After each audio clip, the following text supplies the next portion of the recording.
Hey guys, in this episode we cover the top 5 exercises that you should be doing and probably aren't. Don't miss it. Welcome to the Hit Zero podcast, where our goal is to build better cheer athletes.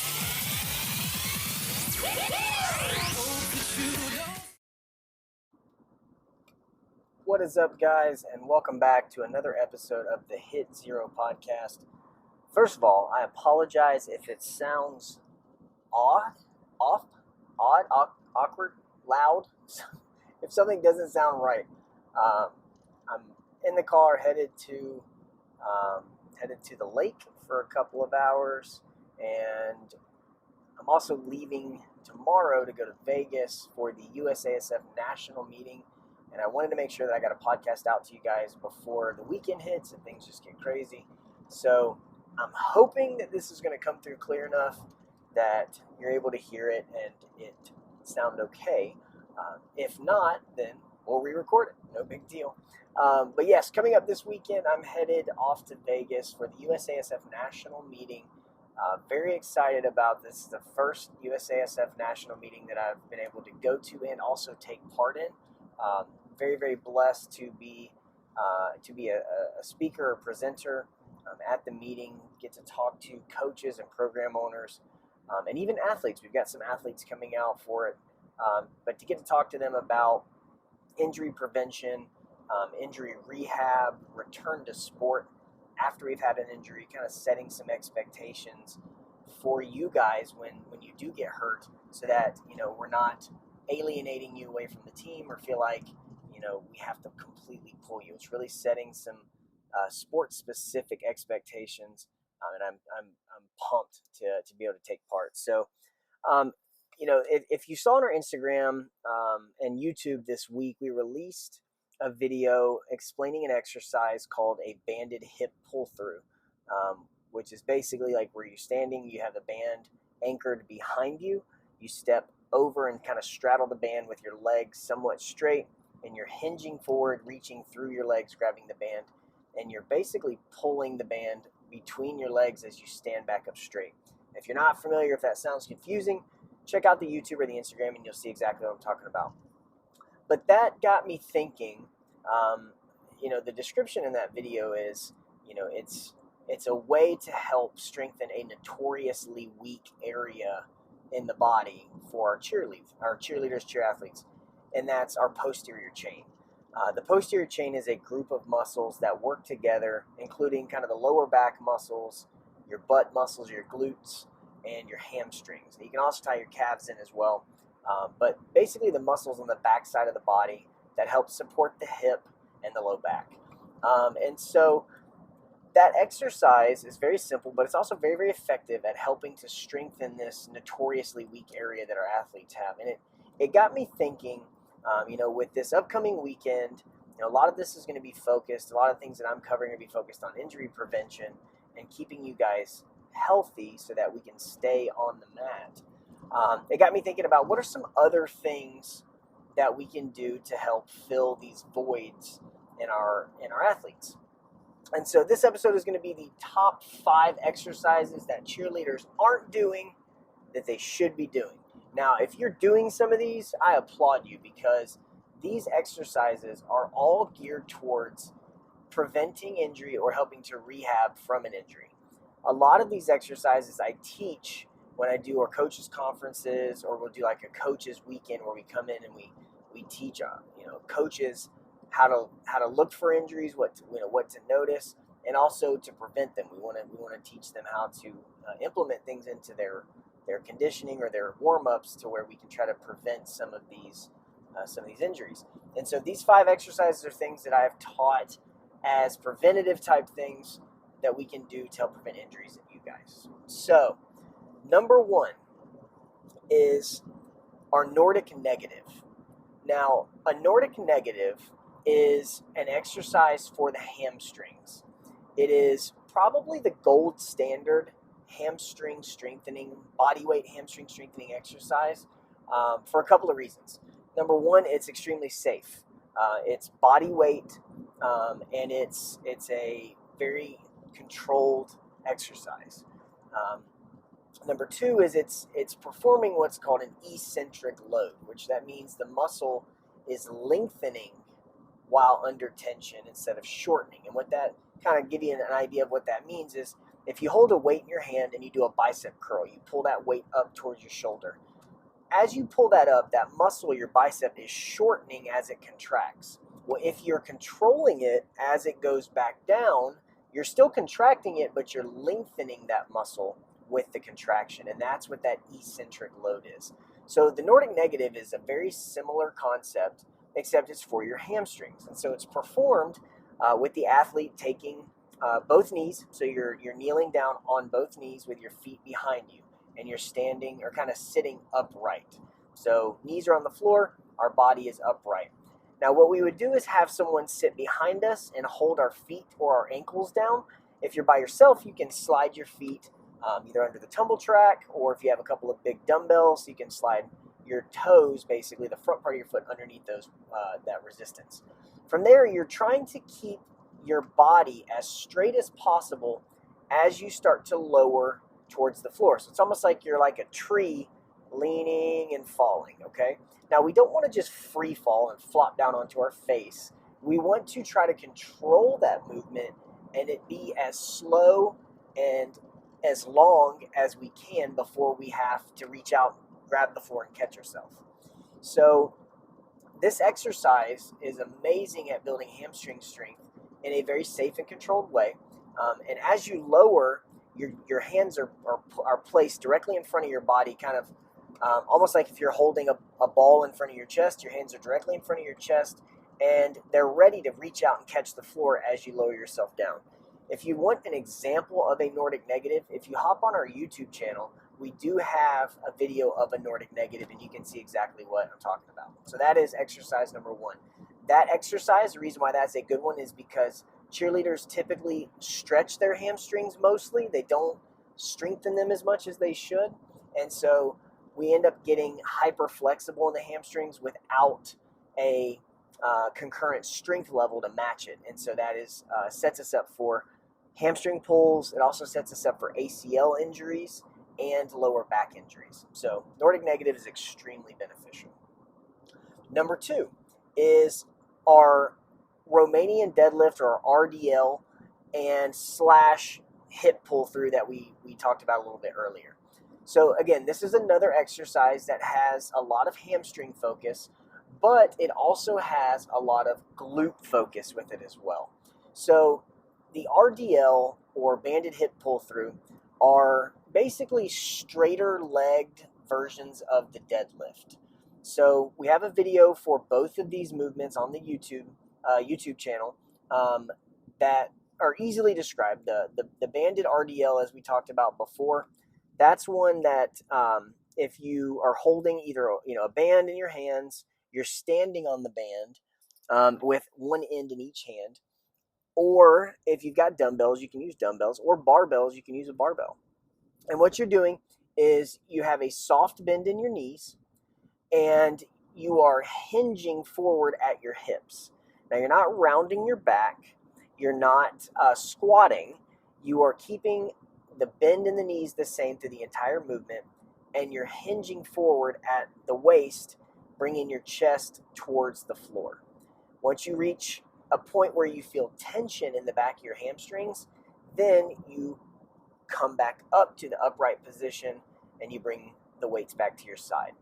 Now, the goal with this is we want to keep the resistance, whether it's the dumbbells, a barbell, or a band. We want to keep that resistance close to our body. We don't want to let the hands drop out in front of the chest. We want to keep them near the legs the entire time. On that banded hip pull through, same thing. We've got the band behind us, anchored close to the floor. We step over the band, so we're straddling the band, and we're reaching through our legs, kind of like a football player that's hiking the ball. We want to reach between our legs. We want to get into that flat back position with our knees slightly bent, and then from there, we're bringing the hips forward with a big squeeze in the glutes. Now, these two exercises basically build off of the concept with that Nordic Negative, in that we want to strengthen the muscles in the backside of the body. So this adds a lot of glute muscles or butt muscles to what the Nordic Negative is doing is we can actually get both of those muscle groups at the same time. This exercise is phenomenal. Both of them, the RDL and the banded hip pull through, are phenomenal exercises. Again, going to help to decrease ACL injuries, decrease lower back pain, and going to make you just a more well-rounded athlete. So again, check out the YouTube channel. They should be on there as well. Exercise number 3. Now this one is not really an exercise. I mean, I guess it is, but a lot of gyms do use this one, but they don't emphasize the importance of this exercise. Number 3 is the heel walk. And it's exactly what I'm saying. It's a heel walk, right? So we're walking on our heels. Now, I do know that a lot of gyms will use this as part of the warm-up for tumbling classes. Some gyms I've seen and programs I've seen that will kind of have it, it's a very brief and really kind of we glaze over it as part of a warm-up. What I want you guys to start considering is making the heel walk a very, very big, important part of your warm-up routine and of your conditioning routine. And the reason for that is the most common injury that we have in cheerleading is ankle sprains. Like 80% of cheer athletes are cheer injuries are ankle sprains. It's extremely common, and the thing is, it's really sad, is it's extremely preventable. So the reason why we have so many ankle sprains is very simple. When we look at our sport, we consider flexed feet, where your toes are pointed up, not pointed straight. We consider that quote-unquote ugly, right? It doesn't look good. So we always hear point your toes, don't flex your feet. So because you guys live in this toe-pointed position, you lose the ability to bring your foot back the other direction or to flex your feet. Now, when you look at an ankle sprains happen most often when our foot is pointed, like pointed toes, and then it rolls to the side. So by you guys living with your toes pointed like all the time, you're basically doing 50% of an ankle sprain all the time, which means it only takes a little bitty flop sideways and you're already halfway to an ankle sprain. So it predisposes you to ankle sprains. So in order to try to balance out the movement or the mechanics of your ankle, we have to train you the other direction. Now, that doesn't mean that I want everyone doing flexed feet in everything that they do. What I mean is that we need to be equally strong in all directions of the ankle, not just pointing our toes. We need to be able to flex our feet and to be strong there so that we can prevent the ankle from rolling. And the only way to do that is to build strength, stability, and balance in the ankle. So my suggestion is every gym should have their athletes doing heel walks for at least 2 to 3 minutes each time they're in the gym. And if you're an athlete and you're trying to be proactive and try to prevent the most common injury we have, then you should be doing 3 minutes of heel walking every single day. And it doesn't have to be all at once. You can break it up. One thing I've suggested to athletes is if there's a hallway in your house that you walk down pretty often, make it a rule that every time you walk down that hallway, it has to be on your heels. Put a Post-it note at either end of the hallway to remind you, walk on my heels. When you're standing brushing your teeth, if you're standing in the bathroom, lift your toes up, stand on your heels while you brush your teeth.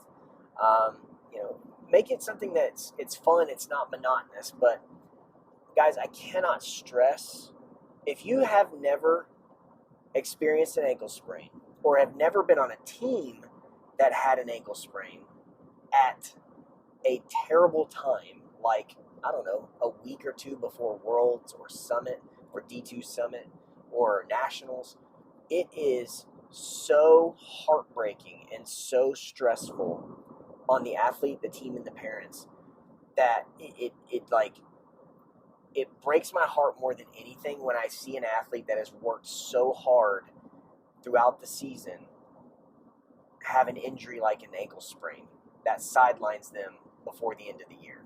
It truly is devastating to everyone. And, there are some ankle sprains that I can fix quickly, and there's some that I can't.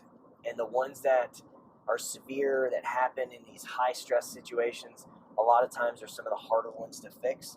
And it breaks my heart to have to tell an athlete, I'm sorry, but I cannot clear you for Worlds, or I cannot clear you for Summit or Nationals or anything like that. So please, I beg you, if you're going to take anything from this podcast, do the heel walking. It is one thing that's easy to do and will dramatically reduce the amount of ankle sprains that your program has, and it'll dramatically reduce the likelihood that you as an athlete will face a devastating injury that could potentially sideline you through the rest of the season. We're going to take a break from just a second, and we'll be right back with our last 2 exercises out of the 5 exercises that you should be doing and likely aren't. Stay tuned.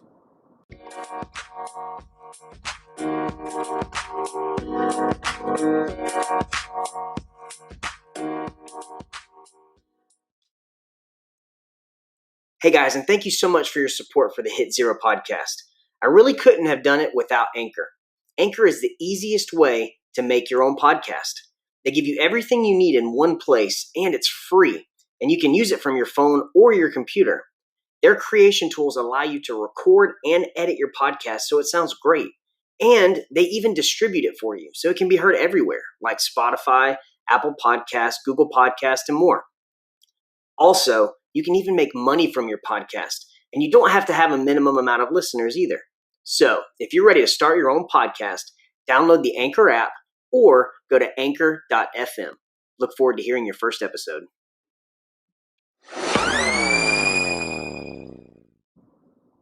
Welcome back, guys. I hope you didn't miss me as much as I missed you. Thanks for sticking with me through this episode. We are counting down the top 5 exercises that you are probably not doing that you should be doing. The first 3 we talked about. Number 1 was a Nordic negative. The second was a RDL, Romanian deadlift / banded hip pull through. And then third was our heel walking. Again, any of these exercises that we talk about, you should be able to find a video on our YouTube channel if you're unsure about them. But we're going to dive into the last 2 exercises that you as a cheer athlete should be doing, or you as a coach should be having your athletes doing. Number 4 is box jumping. Now, I know that sounds kind of silly, but box jumping, not tuck jumping, not squat jumping, jumping up onto an elevated surface and landing on that surface and then standing up all the way and then coming back down and repeating. So one of the most common questions that comes through the Instagram and comes through emails and posts and all that kind of stuff is, how do I get better blank? And that could be better jumps, better tumbling, better, stunting, all these things. How do I get better at blank? Well, our sport is a very dynamic sport. And I mean that as far as like the movements that we do are very dynamic. Tumbling, very dynamic, lots of power. Stunting, explosive, throwing people, lots of power. Jumps, same thing, right? Basket tosses, same thing. So when you're trying to build explosive power, part of that is speed, right? You ever seen somebody do a slow round off back handspring that looks good? No, you haven't, right? It's speed. So there's a component of what we do that involves explosive power. And the easiest way to train explosive power is with jumping. And jumping with a landing component that is higher than your takeoff. And the reason for that is if you're jumping and just landing, like, yes, that's good, but you have no control on basically the second half of the movement, right? So you're jumping and then you're just kind of landing, and that's it. When you jump onto an elevated surface in front of you, you have to create enough consistent power to propel you up onto that surface, and then you have to catch yourself much more controlled than you would if you just came down to the ground. And then you have to stand up out of it. So you're almost getting a jump and a squat, like a body weight squat, in the same movement. And so by having a surface that you're jumping onto, you are doing essentially double the work that you would with just a single jump or tuck jump. So suggestions for that are, if you have an elevated tumble track, that's a great place to start. If you don't, get up, a bunch of panel mats that you can fold up high enough to where, you give your athlete a surface high enough they have to work to jump. Now, the other thing about that is box jumps or jumping onto an elevated surface, that is not supposed to be a high repetition activity. If we're truly jumping for height, we treat that like if we're doing like close to our max, right? So we're looking at like the 3 to 10 rep range. And the goal isn't high volume with these. The goal is as powerful as we can be. So when we do conditioning, and if you're adding box jumps or tumble track jumps into your conditioning, I want you to look at it as not necessarily like a cardio-based movement. I want you to look at it as a power and speed-based movement, right? Think about a sprint versus a jog versus a walk. We want this to be a sprint. We can't walk a mile with the same intensity that we sprint 100 meters, right? So I want you to think about the box jump as more of a sprint movement, explosive, working on trying to get the athletes to increase their height on how high they can jump up to, not how many reps can they do. So box jumps or jumping onto an elevated surface, extremely beneficial and also very translational. It translates to many, many, many things that we do in cheer. And the last, number 5, the last exercise that you should be doing that you probably aren't, is actually not one exercise. I lied. It is a style of exercise. And the good news is it's easily adaptable. And that is Olympic lifting. Now, for those that are complete novices when it comes to weightlifting and aren't really, sure, there are different styles of weightlifting. You have bodybuilding style weightlifting that is very single structure, right? We're doing chest, we're doing arms, we're doing shoulders. This is a very common style of exercise. It's also a very common improper way to train for sport. You cannot do bodybuilding style exercises only and expect to be as efficient as an athlete as you could be. Does it help? Sure. Is it the end all be all? Not even close. So there's also powerlifting. Now powerlifting, some of the movements from all these kind of translate over, but powerlifting is based on what they call the 3 big movements, depending on who you talk to, the 4 big movements. But those 3 big movements are the ones that are competed, and that is the squat, the bench, and the deadlift. And that is squatting with the bar on your back, bench pressing, obviously, and the deadlift, picking weight off the floor. The 4th big movement, for some people, they don't, you usually don't compete this, but you can train it because it will help, is the overhead press. So holding a barbell in front of your shoulders while you're standing and pressing it overhead. Most of the time, again, that's used for training, not necessarily competition. Then you have Olympic lifting. Olympic lifting is broken down into 2 movements, the snatch and the clean and jerk. The snatch and the clean and jerk have very similar goals, and that is moving a weight from the ground to the overhead position in the most efficient way possible, and moving the heaviest that you can move efficiently. So the difference between the 2 is that the snatch is moving weight from ground to overhead in one fluid motion, and the clean and jerk is moving weight from ground to overhead in 2 motions, and you break at the shoulder. So as an example, just to give you an idea how that translates to cheer and putting it into terms that you guys may be more familiar with.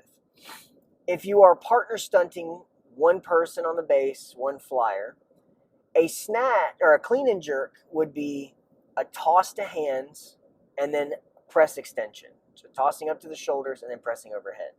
The snatch would be like a toss extension. So from the ground up overhead. If you're group stunting, it would be, a clean and jerk would be like a load in to prep up, and then a prep up to an extension as a group, or a snatch would be load in straight up extension. These two movements are two of the most complex movements in all of strength sports, but they can also be modified for any fitness level, and it can be modified using different objects instead of just a barbell. So we can do a snatch and a clean and jerk with a medicine ball. We can do a snatch and a clean and jerk with kettlebells. We can do it with dumbbells. And if you are stunting, you are basically doing that with a person. So the snatch and clean and jerk, they can be very difficult to master, but they shouldn't be feared in application. We shouldn't be worried about doing these movements or trying to teach our athletes to do these movements, as long as we're doing them with good form and starting with very, very, very low weight. As low as like the PVC pipe, just to work on the mechanics first, and also light dumbbells or light kettlebells. There's there are instructional videos on the snatch and the clean and jerk. We have an example of each on the YouTube channel, and just a simple Google search for basic instructions for snatch and clean and jerk. You can find, there are hundreds of thousands of resources out there to help you with these two movements. But these two, even though they are the most complex, they can, I should say, they are extremely, probably the top two exercises that our athletes should be doing. Just to give you an idea of why these are so important, or why I keep why I'm harping and spending so much time on this. You guys remember, if you follow along, we've had Colin Cockrell on the podcast. We've also had videos of him, and recently we talked to him about a stunt clinic that he was doing. And Colin is a former Team USA Olympic weightlifter. So he's Team USA cheer, but also Team USA weightlifting. Team USA weightlifting competes, just like we talked about, in the snatch and the clean and jerk. And so Colin is arguably one of the best stunters on the planet, and one of the best in the history of the sport. And his background in Olympic weightlifting is what gave him a lot of the strength and explosive power that he uses for stunting. And he admits it. He says that the strength building is what got him the ability to do what he does. He, because of that, and because of his success, Team USA cheerleading and Team USA weightlifting now have a partnership where Team USA, or USAW, USA weightlifting, is programming or writing the strength programming for Team USA. So because of Colin, USA Cheer recognizes the benefit of athletes doing Olympic lifting. And that's not just guys, that's girls too, because girls have to be explosive as well. So finding a way to incorporate some of the variations of Olympic lifting, of the snatch and the clean and jerk, into your strength program or into your conditioning is beyond beneficial, more than I could put into words in just a few minutes. So I'm really, really glad we got to come together and talk about these 5 things. I truly hope that you take these exercises and implement, if not all of them, implement some of them into your routine, your conditioning or your strength routines, into your warm-ups even, because these exercises are designed to fill the gaps that our sport creates. And by filling those gaps, we are setting our athletes up for less injury. We're setting them up to be more efficient, and we're setting them up to just be good, to just truly blast their abilities into hyperspeed. And I promise, if you implement these things and truly just take a step back after a few months, you're going to notice a dramatic change in frequency of injury and the quickness that the athletes are getting new skills. If you have any questions about any of these exercises, I definitely want you to check out the YouTube channel. There's a lot of videos there. As always, it's one of those things. Unfortunately, I have to put the disclaimer that this information is presented as is purely informational, and to always check with your primary care doctor to make sure that you're safe to do any sort of extra exercises and things, and that you are using a guide or a trainer, to help you understand proper mechanics with these movements and things. We always want you guys to be safe, and unfortunately, we live in a world where we have to do disclaimers like that. But we have to protect ourselves, and so definitely check with somebody and make sure that you're safe and that you're able to do these so you do not hurt yourself. If you have any questions about things specific, feel free to reach out as always, thecheerdoc@gmail.com or drtravis@thecheerdoc.com. We are always here for you guys. I will have a follow-up for you after USASF National Meeting. I definitely want to share with you guys the things that we covered and the things that we did, because I'm super excited. It should be fun. So share this episode. If you haven't already, leave us a review on whatever platform you listen on. It truly does help us to grow the podcast. Leave an honest review. I never ask for 5-star reviews. I always ask that you leave honest feedback. Let us know what you think. If there's anything that you'd like us to talk about topic-wise, definitely let us know. But either way, I hope you have an amazing rest of your day, and we will catch you on the next episode.